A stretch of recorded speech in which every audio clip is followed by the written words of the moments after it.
حضرت علی کرم الله وجهه دا اغنه دا حدیث شریف روایت کوي د پیغمبر علیه الصلاۃ والسلام نه فرمایي کم یو انسان چې په منځ کې سستی کوي او منځ نه کوي الہ العالمین بولا پنځلس قسم عذابونه ور کوي ست منها قبل الموت شپږ عذابونه په دې کې داسې دي چې دا د په ژوند کې د مرګ نه مخکې شپږ قسم عذابونه بالماضي انسان له الہ العالمین د مرګ نه مخکې ور کوي په ژوند کې وثلاث عند الموت درې قسم عذابونه الہ العالمین بالماضي انسان له د مرګ په وخت کې ور کوي وثلاث فی القبر درې قسم عذابونه دي بالماضي انسان ته په قبر کې میلاويږي وثلاث عند خروجه من القبر او درې قسم عذابونه دي چې کله د قبر نه راپورته کړي شي د بدا میلاوي هغه عذابونه کم چې د مرګ نه مخکې دي نو فاولها ان يرفع عنه اسم الصالحين محبوب علیہ الصلوۃ والسلام مبارک فرمایي د ټولو نه اولنې عذاب د لپاره دا دی چې د نن بد صالحین او د نیکانو خلکو نوم پورته شي د الہ العالمین په در کې چې کمی پرشتي دي د سره د ټول ریکارډو سره موجود دي نو د نوم سره صالح لیکل وي نیک وسره لیکل چیر دا نیک سره کم چې بالماضي دا غوي سره ګناګار لیکل وي چې کله انسان منځ پری محبوب فرمایي پرشتي دا نوم نه هغه د نیک او د صالح هغه ټکي دي کټ کی ګناګار سره ولي وي تعالی ته موږ تاسو ټول په نمان کې وساتي دویم نمبر والثانيه محبوب فرمایي دویم قسم عذاب دا دی ترفع عنه برکت الحیات کله چې انسان منځ نه کوي د په ژوند کې به برکت نه وي د په ژوند کې به برکت نه وي دیکا خپل ژوند ته سوچ فکر وکړي به چې ارزو په خپل ژوند اړه پوه شوی نه چې دا ژوند زمانه څنګه تیر شو حالانکه چې وای ګوري او یا کار عمر به شوی شل 15 کاله به عمر به شوی به دې په وټو پوه شوی نه وثالثه دریم نمبر عذاب دار محبوب علیہ السلام فرمایي ترفع عنه برکت الرزق د دې انسان د رزق نه برکت ختم شي دې مزدوري کوي دیاړي به کوي خپل کاروبار به کوي نوکری به کوي ډېر روپۍ به ته میلاوي خو چې بالمازه دی هغه روپو په برکت پای باندې بدینه پوي تاسو کو ګورئ دې خلکو ته څومره غټ غټ تنخواګانې دي دې خلکو په لکونو روپو باندې 2 لک روپۍ 2.5 لکه 50,000 شپېته زره او بیا هم ته دا غونه ته پوښتنه کړه که حال څنګه تیری یره و چې میاش راځي نو هغه شته ټولي ختم شي لیکن په سره قرض کړی وي دا پریادونه وکړي او کتر جمعه د یو مولانا ته پوښتنه کړه که تاسو تنخواه ده یې به تویا ته زره یا لزره زیات نه زیات شل زره 15 زره دی ما بین کې دا تنخواه او انت پوښتنه کړه که جون څنګه تیری یره ماشاءالله ان ټیم را سره په جیب کې روپیا را سره دا ولی د مز او امامتی کې نو مستنه قضا کی مز کوي او کم چې عوام خلک نه دوی روپای کم څه کې ډیری ویني بیا د مز بخیر شوی بیا چې کله د روپو لازم وزګار شي ولکه خبرې د موږ نه په کې مزم لاړو دا انسان کمزوري د الہ العالمین زموږ احساس ټولو زړونه د دنیا د محبت نه خالق الہ العالمین په کې دین محبت واچي سلورم قسم عذاب محبوب علیہ الصلوۃ والسلام مبارک فرمایي لا يقبل منه شيء من اعمال الخير حتى يكمل صلاته چې دا انسان څومره نیک اعمال کوي چې دا انسان منځونه نه کوي نو د بالماضي انسان هغه نور نیک عملونه هم نه قبليږي دا سوچ او د فکر خبره ده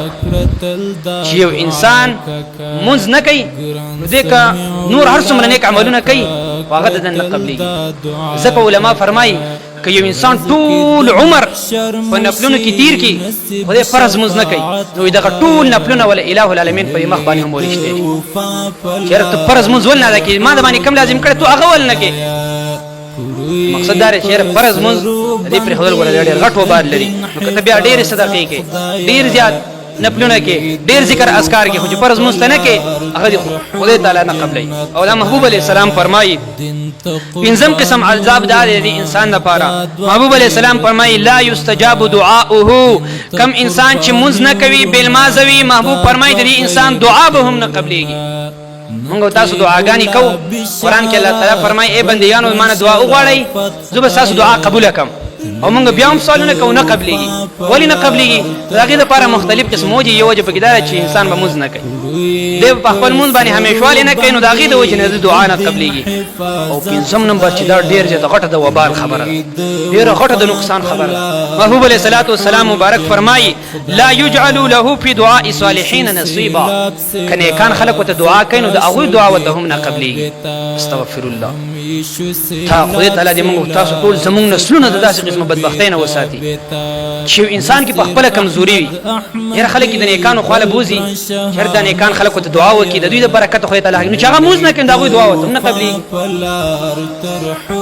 مقصد دا دی چې موږ انتهایی او لازمي عبادت دی. الہ العالمین دې موږ تاسو ټول د دې باندې د همیشوالي په صحیح طریقې سره توفیق را نصیب کړي. نو دا شپږ قسم عذابونه ول چې دا بالماز انسان د په دنیا کې میلاويږي. محبوب علیه السلام فرمایي کوم چې درې عذابونه دي چې د انسان د مرګ په وخت کې میلاويږي، نو په اولها اولنې نمبر د هغې نه دا دی يموت عطشانا ولو صبت في حلقه سبحه ابور ما روا. دا انسان چې مري، محبوب علیه السلام فرمایي دی تګي مري، دی په داسې حالت کې مري چې دی تګي وي او داسې تګي وي چې نه په اوبو سره باندې تند ختم شي. محبوب علیه الصلاۃ والسلام مبارک فرمایي د دنیا دا کم سمندر چې دی په دنیا کې غالبا چې 80% دي که 50% دا ټوله اوبه ده او دا 30% یا 25% چې دا وچه اوبه ده. نو دومره ډېرې اوبه محمد علیه السلام فرمایي که د دې وچنده سمندرونه د په خوله کې ور واړولی شي خدای به پرې موړ نه شي. داسې خطرناکې تندې نه دي خدای تعالی موږ تاسو ټول وخت په امان کې وساتي. نو هو فرمایي چې بالماز انسان مري د مرګ په وخت کې په دومره سخت او تکلیف تیري ما ته چې دونه تنده په موت راشي چې په یو ګیلاس اوبو مړېږو، نو هغه تندې ته زما حالت څونه خرابي که نه نو چې په انسان دونه تنده راشي چې په دونه اوبو باندې نو هغې به څومره درد انسان ته میلاوي، څومره عذاب به میلاوي. مقصد دا دی چې رب الماضي د یو عظیم لویه ګناه ده. بل محبوب علیه الصلاۃ والسلام مبارک فرمایي والثانیة ان يموت بغتة، انه يموت بغتة. دویم قسم عذاب دا دی چې د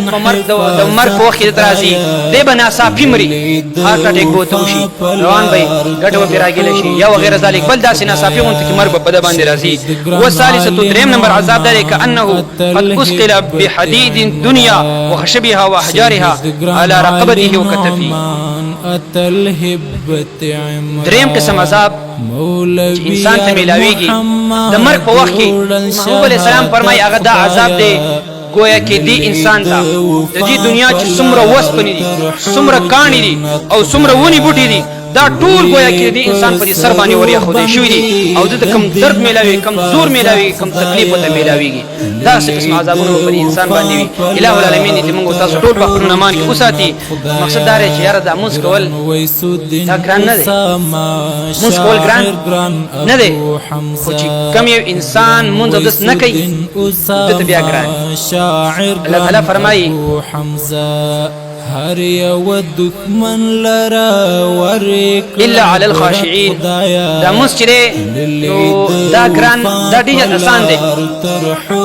دا ډېر ګران دی خلکو ته، مگر صرف نیکانو خلکو ته او عاجزي کوونکو خلکو ته چې کم د زړه عاجزي خشوع لري هغوی خلکو ته مونځ ګران نه دی. حدیث شریف کې راځي چې کله یو انسان مونځ قضا کړي د دې انسان په زړه باندې یو تور داغ ولګي، کله چې دی بل مونځ قضا کړي هغه تور داغ لوګوټي غټ شي، کله چې بل مونځ قضا کړي هغه تور داغ لوګوټي خسې واشي، تر دې پورې چې د زړه مکمل تور شي، بیا کله دنه مونځ قضا کېږي د په هیڅ قسمه څه پروا نه. او دا انسان چې بیا مونځ او دس کوي د بیا مونځ او دس کول داسې ګران وي کأنما يصعد في السماء، وایي کې د اسمان ته ختل وته آسان وي کور وته ګرانی. دومره دی انسان ته موږ ګران شي دلته کې به یې لکه ته وته